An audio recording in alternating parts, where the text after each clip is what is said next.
kita akan mempelajari lebih jelas tentang metabolisme karbohidrat itu seperti apa dan apa saja isi-isi di dalam pelajaran metabolisme karbohidrat ini. Yang pertama ada karbohidrat. Apa sih karbohidrat itu?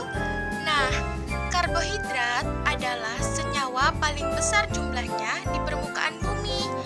Karbohidrat yang ada dalam diet sebagian besar adalah polimer heksosa. Di antaranya yang paling penting adalah glukosa, galaktosa, dan fruktosa.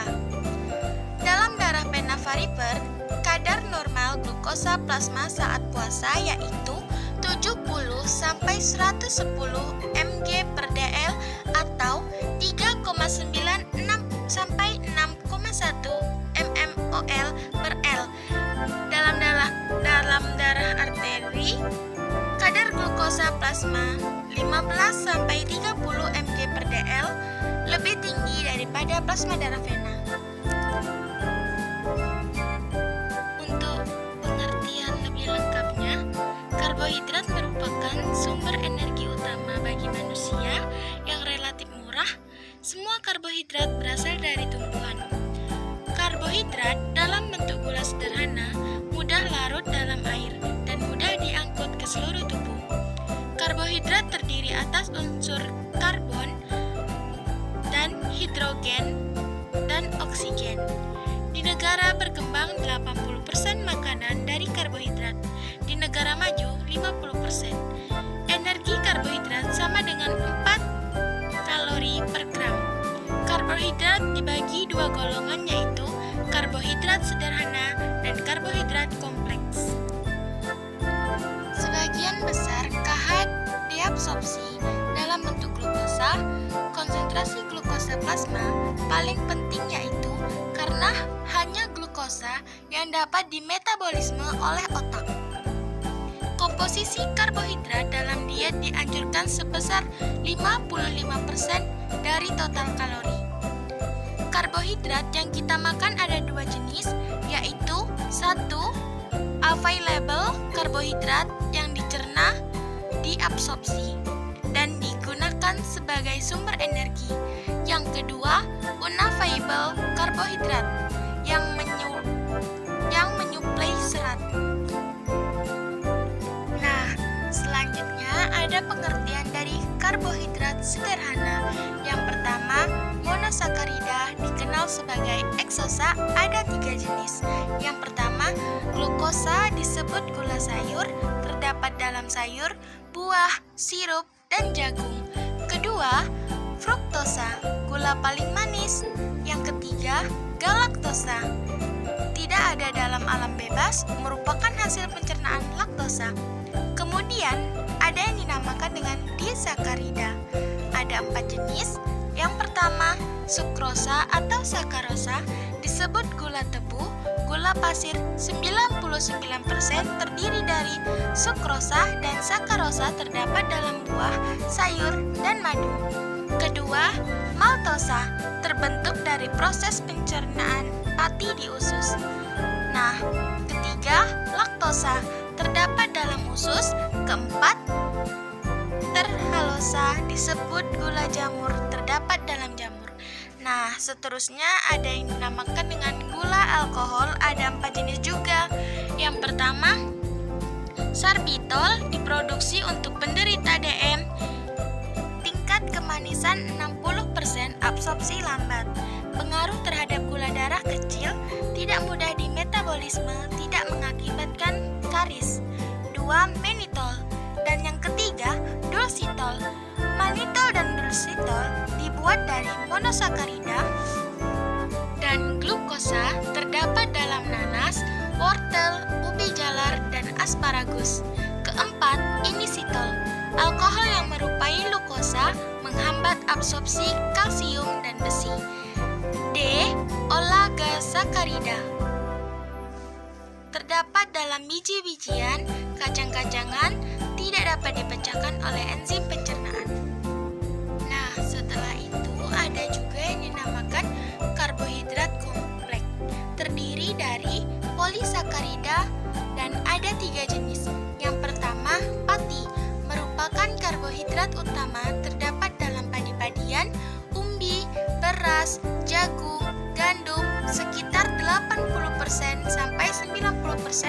kacang-kacangan sampai 30% sampai 60%, ubi, talas, singkong dengan jumlah 20% sampai 30%. Kedua, dekstrin dibentuk dari hidrolisi pati yang dipanaskan secara kering atau sering juga disebut dengan roti.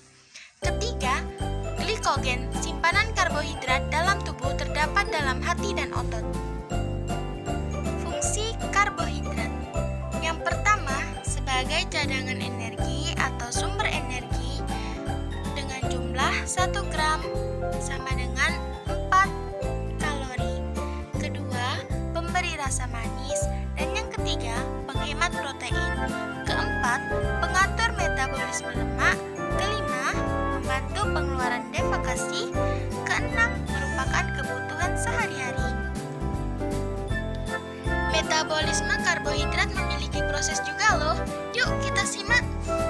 Metabolisme karbohidrat terdiri dari 4 fase, yaitu glikogenesis, glikosis, terjadi di sitoplasma, siklus Krebs terjadi di mitokondria, keempat, fosforilasi oksidatif. Yuk kita bahas mengenai glikolisis. Glikolisis adalah salah satu proses metabolisme yang universal dengan berbagai variasi, ditemukan pada banyak tipe sel di hampir semua jenis tipe organisme. Tipe glikolisis yang paling umum dan paling dikenal adalah Enden-Meyerhof pathway, ditemukan oleh Gustav Enden dan Otto Meyerhof. Contohnya, glikolisis adalah suatu serangkaian reaksi biokimia di mana satu molekul glukosa dioksidasi menjadi 2 molekul pirufat. Kemudian mempunyai 2 fungsi. Yang pertama, memproduksi molekul energi tinggi ATP dan NADH. Kedua, produksi berbagai metabolit antara baik 6 sampai 3 derajat Celcius digunakan untuk berbagai proses metabolisme yang lain. Perubahan glukosa menjadi asam pirufat itu disebut dengan reaksi aerob. Glukosa menjadi asam laktat disebut dengan reaksi anaerob. Fungsinya menghasilkan ATP, tempat terjadinya di sitoplasma. Aerobik glikolisis menghasilkan 8 ATP. Anaerobik glikolisis menghasilkan 2 ATP. Proses glikolisis terdiri dari 2 fase. Yang pertama yaitu persiapan atau fase heksosa, diartikan sebagai membutuhkan energi, memerlukan 2 molekul ATP, memecah gula heksosa menjadi molekul 2-triose fosfat. Kedua, penghasilan energi atau fase triosa, menghasilkan 4 ATP, 2 molekul pirufat, 2 molekul NADH, ditambah H. Glukosa diubah menjadi pirufat dalam 10 langkah. Pirufat juga dapat mengalami proses. Yang pertama ada proses aerobik, yaitu pirufat dioksidasi untuk menghasilkan CO2 dan H2O melalui daur Krebs. Yang kedua, proses anaerobik. Manusia berubah menjadi pirufat, selanjutnya menjadi laktat. Ragi kemudian diubah menjadi pirufat ke etanol. Selanjutnya, kita akan membahas tentang siklus Krebs atau TCA. Nama lain dari siklus Krebs yaitu penemu Hans Krebs, siklus asam trikarbosilat atau TCA cycle. Fungsi utamanya yaitu lintasan akhir bersama untuk oksidasi karbohidrat, lipid, dan protein. Total ATP siklus Krebs yaitu isositrat dehidrogenase sama dengan 3 ATP, kemudian alfa atau keteglutarat dehidrogenase sama dengan 3 ATP, malat dehidrogenase sama dengan 3 ATP, suksinat dehidrogenase sama dengan 2 ATP, suksinat tiokinase sama dengan 1 ATP.